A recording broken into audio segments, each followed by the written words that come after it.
सहनौ भुनक्तु सह वीर्यं करवावहै तेजस्विनावधीतमस्तु मा विद्विषावहै।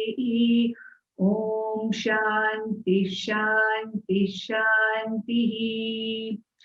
पार्थाय प्रतिबोधितां भगवता नारायणेन स्वयं व्यासेन ग्रथितां पुराणमुनिना मध्ये महाभारतम् अद्वैतामृतवर्षिणीं भगवतीम् अष्टादशाध्यायिनीम् अम्ब त्वामनुसन्दधामि भगवद्गीते भवद्वेषिणीम्।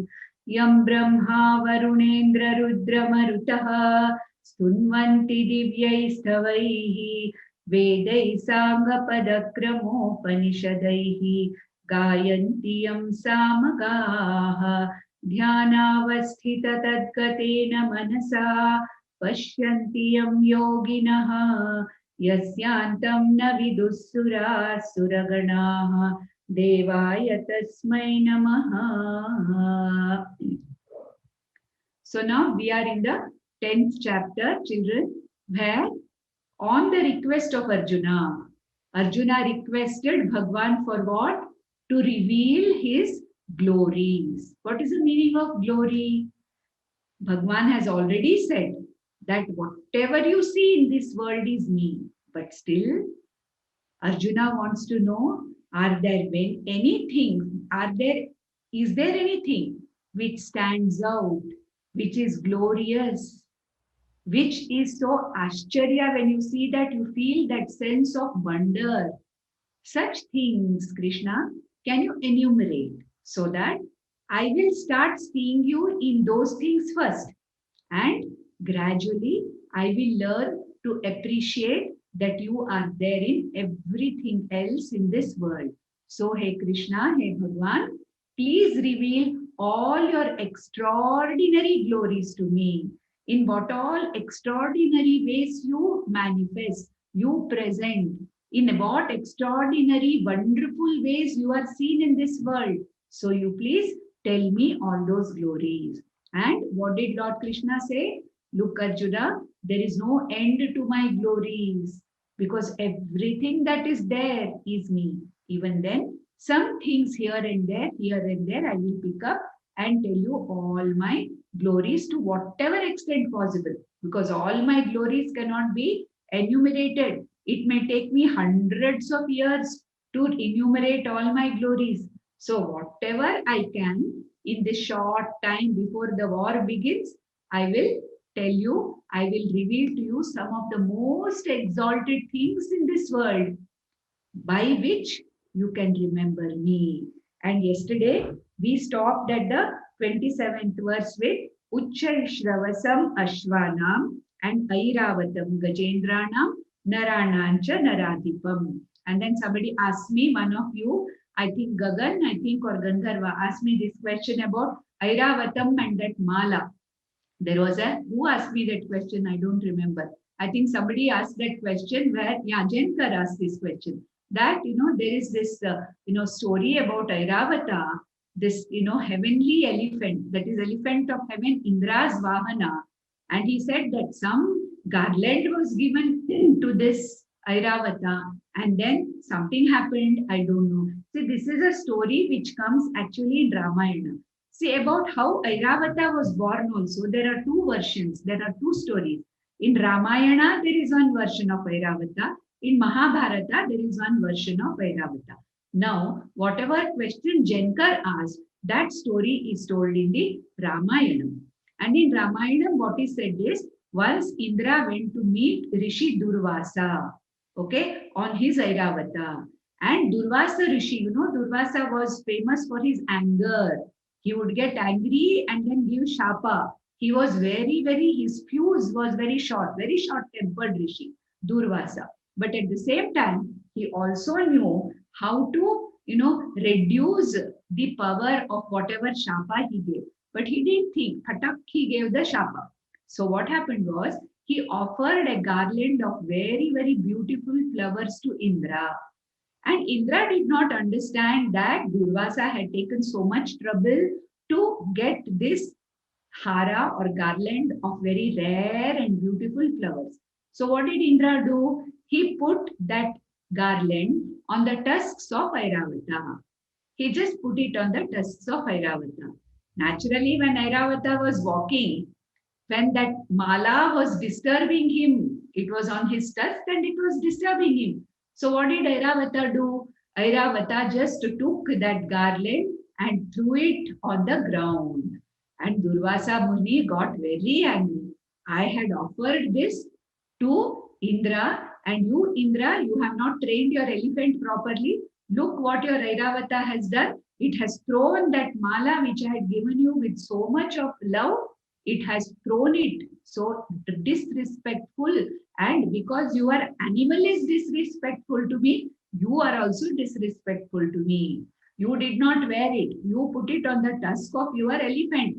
So I will give you a shapa. What?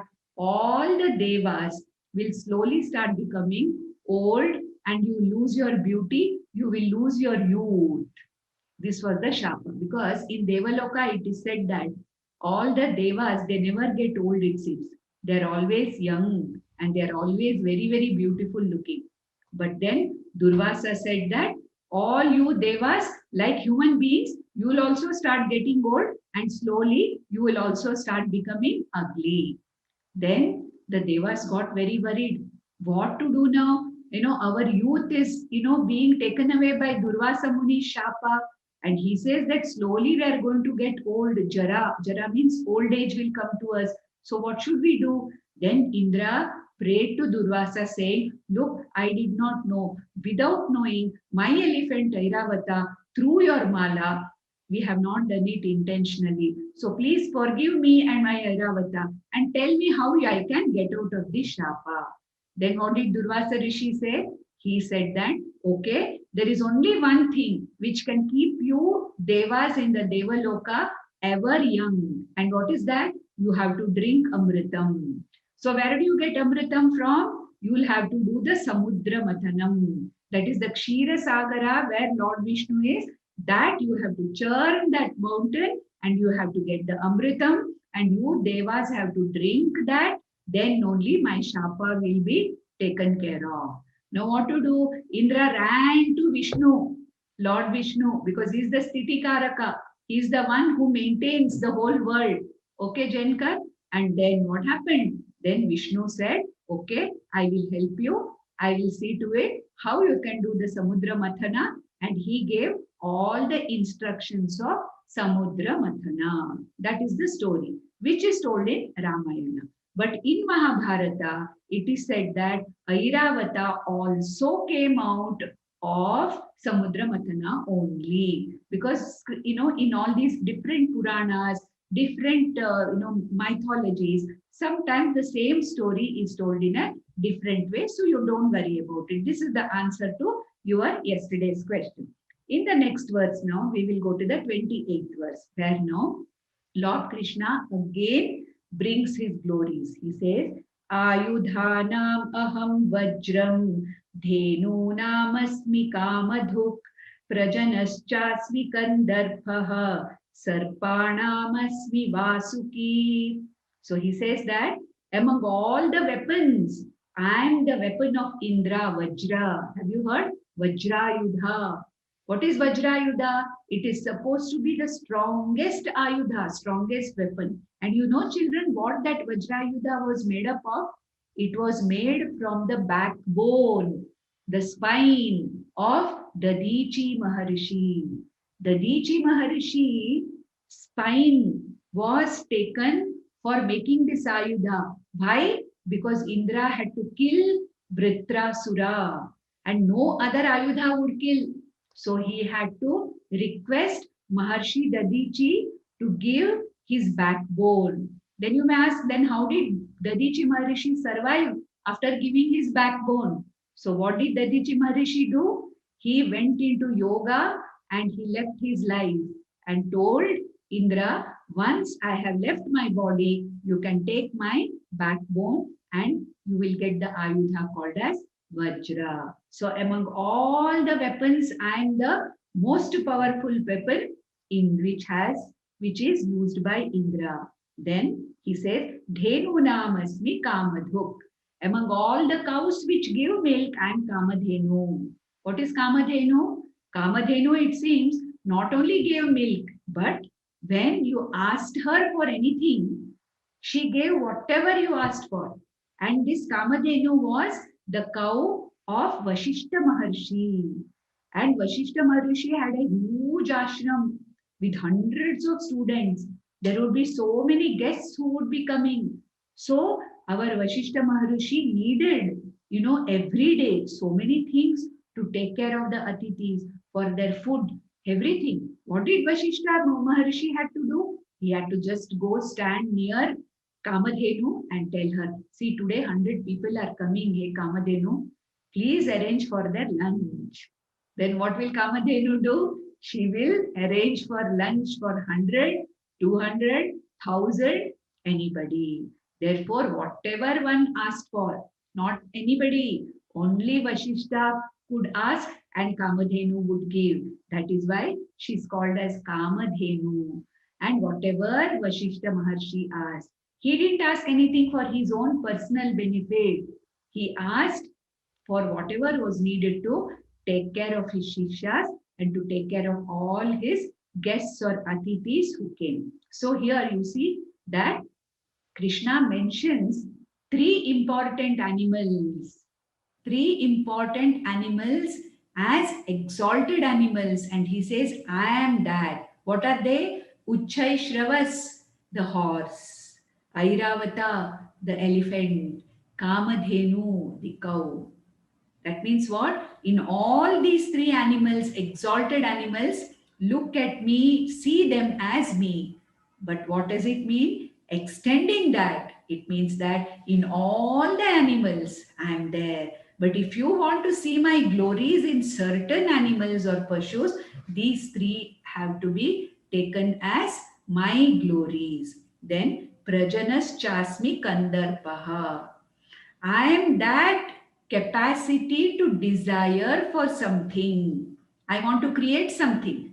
You want to create, like yesterday, some of you showed me the pictures you had written, no? The paintings you had made of Lord Krishna and all that you showed me yesterday, or I think Tuesday or yesterday you showed me the Krishna's picture somebody had drawn. Then Krishna and Arjuna sitting. Nice paintings some of you showed me yesterday. Now you want to create that. You want to paint something. You want to create a drawing. But for that, you should have the desire to create, correct? So what Krishna says is, the desire behind any human being to create anything great and beautiful, that is me. If I have a desire to give a nice talk like this and talk to you children about Bhagavad Gita, that desire is what? Is a manifestation of Bhagwan. You people have the divine desire of sitting for 1 hour, 4 days in a week and listen to this. That desire to listen to Amma, what is that? Manifestation of Bhagwan Krishna. So whenever there is a desire to produce anything, to create anything, I am kandarpaḥ, the god of desire. Sarpāṇām asmi vāsukiḥ. I am that great serpent called as Vasuki, who was used for what? As the rope during the Samudra Mathanam. There were Asuras on one side, Devas on one side, and what did they do? They used Vasuki, the Sarpa. You know that story, no? As the churning rope. And because of the tiredness, when Vasuki was breathing out, hoof, hoof, hoof, he was breathing out, what came out? Hala, hala came out. That poison which is the most dangerous and powerful poison. Now, where will it go? How that poison has to be disposed of? Lord Shiva came forward and said that I will drink that poison. And then he drank that poison, hala hala. And then he was about to swallow it. Lord Shiva, what did Parvati come and do? She said, stop here. Because if that poison goes into your stomach, the whole universe is in your stomach, Shiva. The whole stomach of Shiva is considered to be all the jivas in the universe. So Parvati came and said, what are you doing? If you swallow this, what will happen? the whole world will get destroyed because the whole world, all jivas are here. Therefore, stop it. She stopped it there. And what happened to our Shiva? This portion of his neck became blue because of the poison. So what is the name given to Shiva? Nilakantha. You have heard that name, no? Nilakantha. Namaste astu bhagavan Vishveshwaraya Mahadevaya Triambakaya Tripurantakaya Trikagni Kalaya Kalagni Rudraya Nilakantaya Mrityunjayaya Sarveshwaraya Sadashivaya Shriman Mahadevaya Namaha. Many of you are chanting it with me. So most of you know this thing, correct? You are chanting it in your school also. So, sarpāṇām asmi vāsukiḥ. Next he said, anantaśh chāsmi nāgānāṁ varuṇo yādasām aham pitrūṇām aryamā chāsmi yamaḥ sanyamatām aham. Among the other varieties of snakes, in Nagas, among Nagas, I am Ananta. Who is Ananta? Ananta is Shesha Shayana. Shesha. Shesha is who? Who gives Vishnu the bed to lie down upon. That is why Vishnu is called what? Shesha Shayana. Shesha Shayi he is called. What is the meaning of that? That means Vishnu is literally supported by this Ananta. Okay, so among all the other kinds of snakes, who am I? Anantaha I am. Varuṇo yādasām aham. Among all the Jala Devatas, among all the gods of water bodies. You know, children, every river has got a Devata, river Devata. Every lake has got a lake Devata. Every Samudra has got a Samudra Devata, Varuna Devata. So every water body that we have is supposed to be having a Devata taking care of it. And what does Krishna say? Yādasām means among all the Jala Devatas, water Devatas, I am Varuṇaha. Who is Varuna? Varuna is the Deva or the god of oceans. Varuna Devata. I am the Varuna Devata. And he says, pitrūṇām aryamā asmi.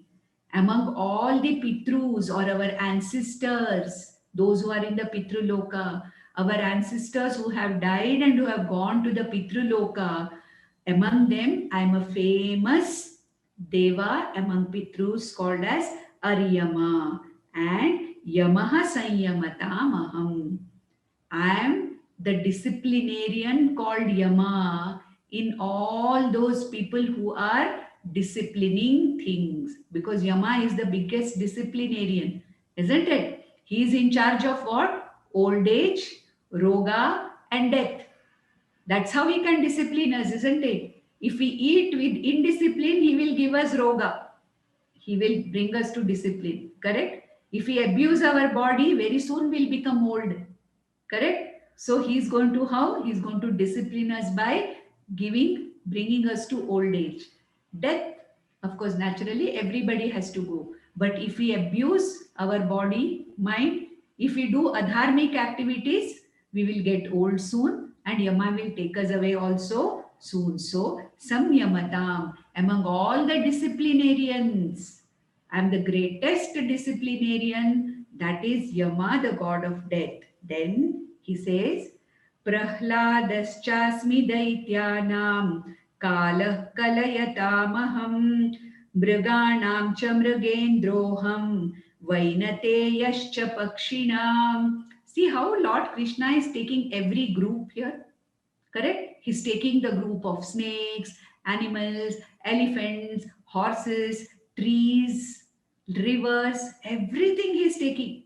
Why? He's taking all these things because he wants to say in everything in this world, you will find something very, very glorious and exalted. And you think of me whenever you see or come across any of them. So he says, among all the asuras, I am Prahlāda. Prahlāda was the son of an asura, Hiranyakashipu, correct? So he belongs to an Asura family. He was born in Asura family. Therefore, what does Krishna say? Among all the Rakshasas and Asuras also, I am the most exalted one. That is Prahlāda, who is my greatest bhakta, for whose sake I had to take the Narasimha avatara. Because Prahlāda called me in distress, I had to go as Narasimha avatara and kill Hiranyakashipu, who was troubling, torturing all people who are my bhaktas. Therefore, prahlādaśh asmi daityānāṁ kālaha kalayatāmaham. You know, when I have to keep an account of time, I am the keeper of the time. And this person who keeps an account of what good things we have done, what adharmic things we have done, this person is called as Chitragupta. Have you heard of Chitragupta? You know, Chitragupta is one who keeps an account, it says. He's the first accountant who started keeping account of what? Good, bad. Oh, Jiva, for you, open the book, open the page of so-and-so, and then see, oh, ho, so many dharmic things, so many adharmic things. So, the one who keeps kalam, kalaha kalayatam. Kalaha here means I am the Chitragupta. I am the one who keeps account of all that has been happening from time to time. And mriganam cha mrigendraha aham. I am the lion among all the mrigas, the Raja of the forests, Vanaraja, Mrigendraha, and Vainateyascha Pakshinam. Among all the Pakshis, among all the birds, who am I? I am Garuda. Vainateya means Garuda. Why? Garuda is the Vahana of Vishnu. Correct? Huh? It's also called as Tarkshaha. Another name for Garuda is Tarksha. Also, he is called as Arishtanemi. Don't worry about this thing. I'm simply telling them. Okay? Because I feel like telling you, I'm telling. If you remember, well and good. If you don't remember, no problems. He is called as Arishtanemi because he can fly anywhere. Like Narada, he can fly to any loka because he can take Vishnu on his back to any loka. No passport required, no visa required, no permission required. Okay, Narada and Garuda are two people. That is one Rishi and one Pakshi who can travel to any of the 14 lokas, taking Vishnu wherever they go. Why? Because Vishnu is the maintainer of all the 14 lokas. He is the maintenance manager, maintenance person. So he has to be there in all the lokas. Correct? So I am Vainateya or I am Garuda. Then I have not taken the next verse 31, but I want to tell you that the last line of this verse is Srotasamasmi Janhavi. Krishna says, I am the river Ganga among all the rivers. Ganga is supposed to be a very, very sacred river for us. Correct? What does Ganga represent? Ganga came out of the very toes of Vishnu. Correct? When she came down to the earth in Ganga Avataranam, when she Bhagirata Prayatna, you know Bhagirata's story. Now it is not the time to tell. When Bhagirata brought Ganga down from Swarga, can you imagine the force of that? The whole world would have been completely submerged with goddess Ganga's force. So who was there to see that goddess Ganga's force was stopped? Lord Shiva again. What did he do? He made Ganga travel through his jata. Okay? So can you imagine when water flows straight, there is more force, no? But when water has to flow in small things like this, and what is Shiva's jata? Ganga has to take so much effort to go through all that jata and come out. Isn't it? Therefore, what is said here is, I am the sacred river called Ganga. All rivers are sacred. All water is sacred. But in Sanatana Dharma, in our culture, Ganga is given a very, very important place. Ganga represents knowledge, jnanam. That is why we say Jnana Ganga. Okay, there are certain things which are very important for our culture. We call as Sanatana Dharma. What are they? Most important thing is Gau. A cow is very, very pujaniya for us. Ganga is very, very pujaniya for us. Gita, Bhagavad Gita is very, very pujaniya for us. Okay, so Ganga, Gita, Gau, and last what? Guru. Okay, there are four girls which you have to understand are very, very, very precious and very, very divine for Sanatana Dharma, for our culture, for our, we cannot say Hindu culture, but for us Hindus, it is these four girls are very, very important. Therefore, I am goddess Ganga. Then in the 33rd verse, Krishna says, अक्षराणाम् अकारोऽस्मि द्वन्द्वः सामासिकस्य च अहमेवाक्षयः कालः धाताहं विश्वतो-mukhaḥ. In this, we won't go to the whole shloka. I want to only talk to you about the first line.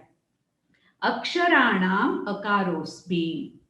So what Lord Krishna says is, among all the aksharas, a-kāra is the most important. A-kāra, isn't it? Why? When you open your mouth, what comes? Correct? Without opening your mouth, you cannot say anything.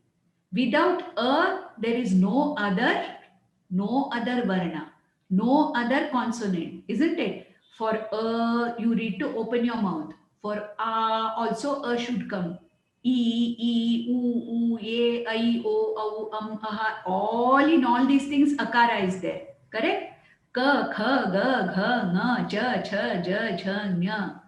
Correct? Ta, tha, da, dhana, ta, ta, da, dhana, pa, pa, ba, bha, ma. In all these things, what is there?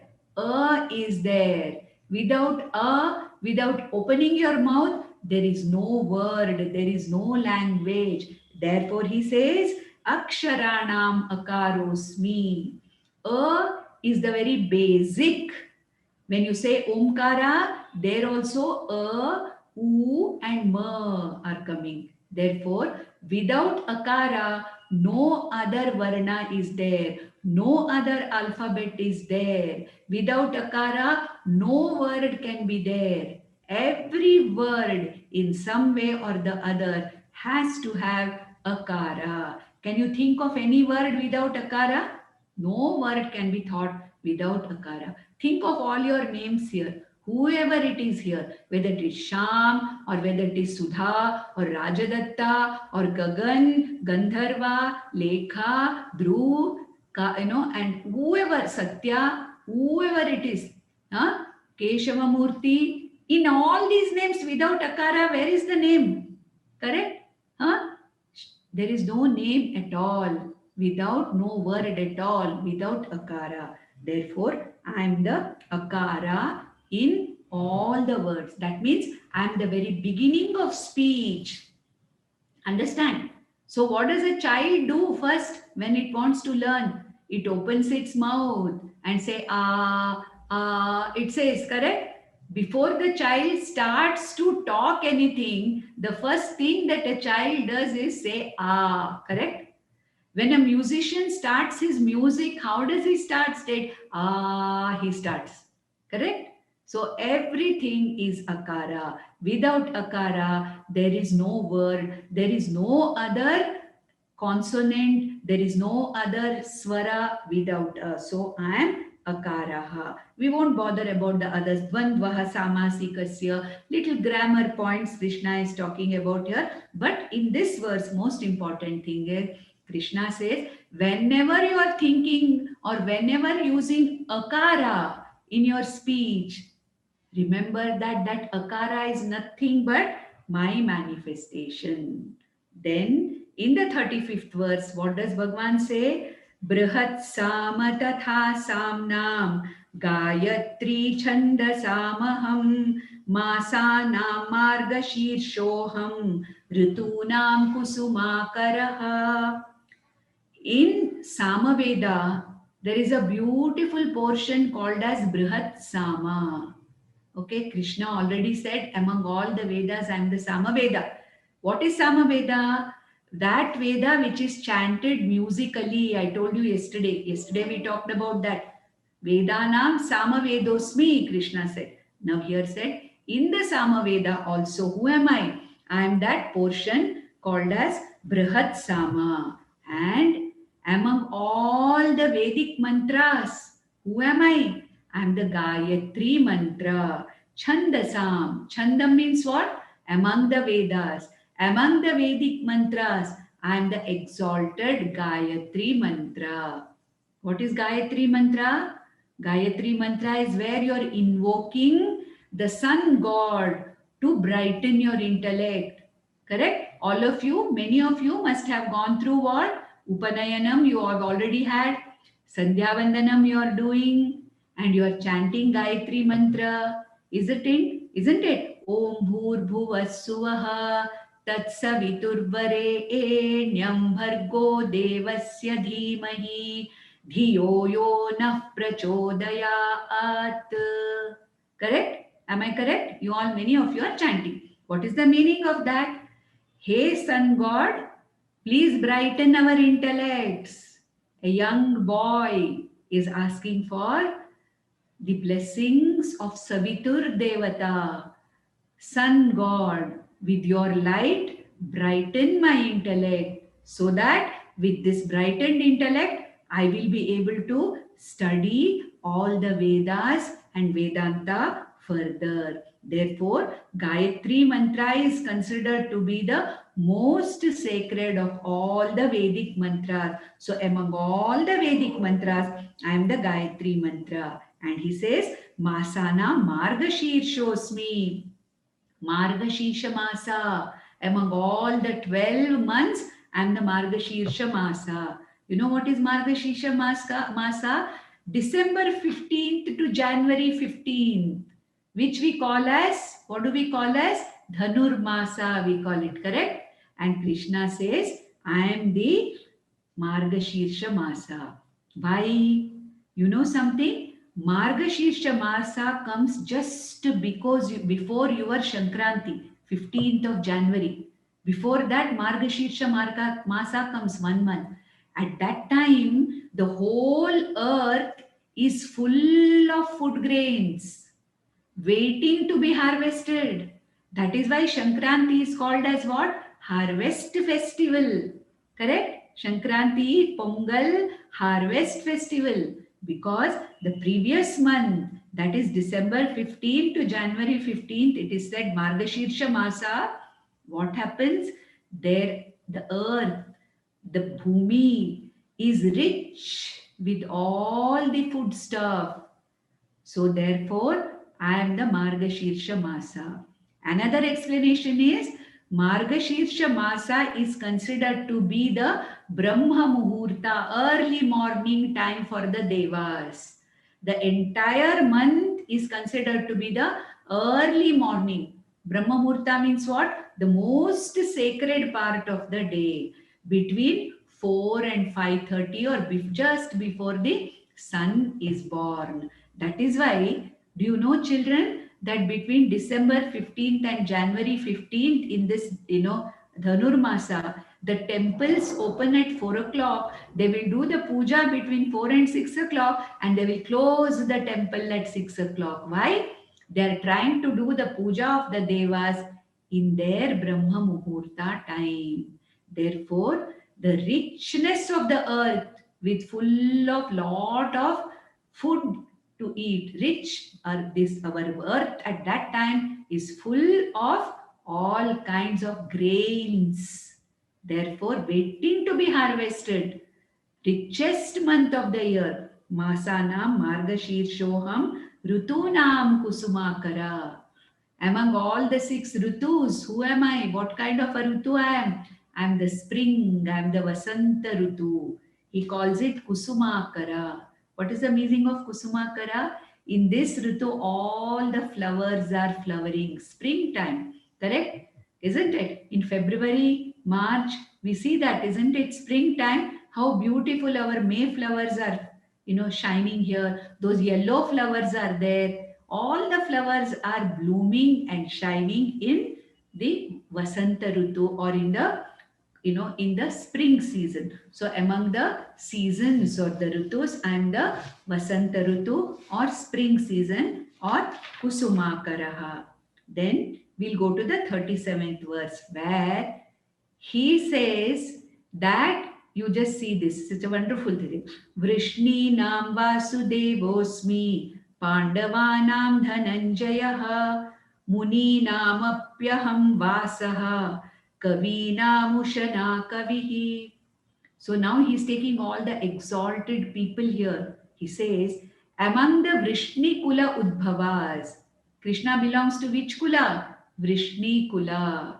Among those born in the Vrishni Kula, that's why Krishna is addressed as Varshneya.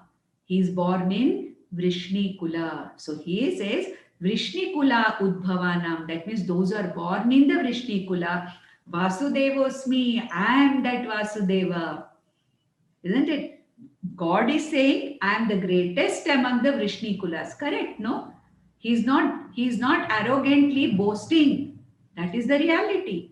Among all the Vrishni Kulas, Lord Krishna is the avatara, he is the greatest. And who is he? Vasudeva Sutam. Vasudeva Sutta is Vasudeva. Krishna, he is so Vrishninām. Those born in this my Kula, Vrishni Kula, I am the greatest. Vasudeva asmi. Pandavānām Dhananjaya. Among all the Pandavas, I am Dhananjaya. I am manifesting as Arjuna. So Arjuna, there is no difference between me and you. You and me are one and the same. You, Arjuna, are nothing but my own manifestation. Okay? Munīnāmam api aham vyāsaha. I am the Vyasa Maharishi among all the great Munis. Naturally, whatever has been reported that happened between Vasudeva Krishna and Pandava Dhananjaya, who reported it? Vyasa Muni reported it, isn't it? So can Krishna forget Vyasa Muni? Vyasa Muni described Bhagwan Krishna in Bhagavatam. Okay, he described Bhagwan Krishna in so many Puranas. Correct? So can he forget? So among the Munis, among all the great Rishis, I am the Vyas. I am Vyasa Muni. Kavīnām uṣana kavihi. Kavi means what? Those who can see all the three periods of time. Those who are aware of the past, present and future. Not astrologers. The Rishis who know everything that happened in the past, everything that is happening now, everything that is going to happen in the future. They are called as Kavis. Kavi also means a poet. But here, Kavi means a Rishi. He's called as a Krantadarshi. What is the meaning of Krantadarshi? The one who can see the past, the present and the future with equal clarity. And among such people who can see the past, present and future, who am I? I am Shukracharya. It's named Shukracharya. Shukracharya was the Daitya Guru. Shukracharya was considered to be the one who had this Sanjeevani Vidya, who could have brought people alive. And Shukracharya is known for many things.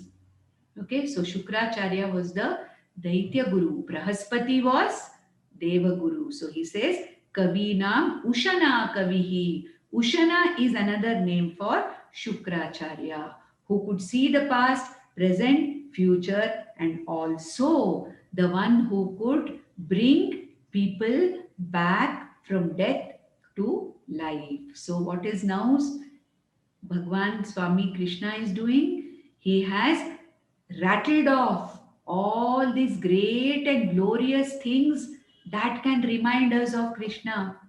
When we read about these people, when we see something, when we listen to these stories, oh, Shukracharya, manifestation of Bhagwan. Dhananjaya, Arjuna, nothing but Ishvara's glory. Vasudeva Krishna, himself is the glory of himself. Then, in the 41st verse, just to close down, what does Krishna say? Yadyad vibhuti mat tattvam श्रीमदूर्जितमेव वा तत्तद्देवावगच्छत्वं मम तेजोंश संभवम्. Arjuna, wherever you see any glory, wherever you see anything standing out, wherever you see anything exalted, understand that to be me. By this, what happens, children? I will not have any kind of arrogance or pride about my capabilities. Okay? If you are a very good player, basketball player, it is the glory of Ishvara. If you are a very intelligent person, always standing first, it is the glory of Ishvara. If I am able to give you this, what Krishna said, it is not my glory, it is the glory of Ishvara. Okay, so ahaṁkara, arrogance comes down because whatever is there, I see as Bhagwan's glory. If there is some talent in me, I will not be very, very proud or arrogant of my talent because it is Krishna's glory. It is not my glory. Secondly, if I see some talent in somebody else, I will not feel jealous of that person. Why? Because it is Krishna's talent, Krishna's glory in the other person also. Therefore, when I see Lord Krishna in all these glorious things, what is the result?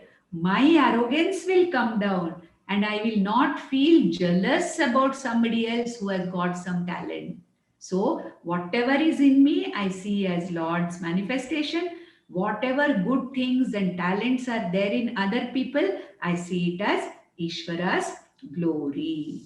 So, with this, the 10th chapter ends, which is called as the Vibhuti Yoga, where Lord Krishna explains that he is manifesting in everything that is exalted in this world. Om Shanti Shanti Shanti.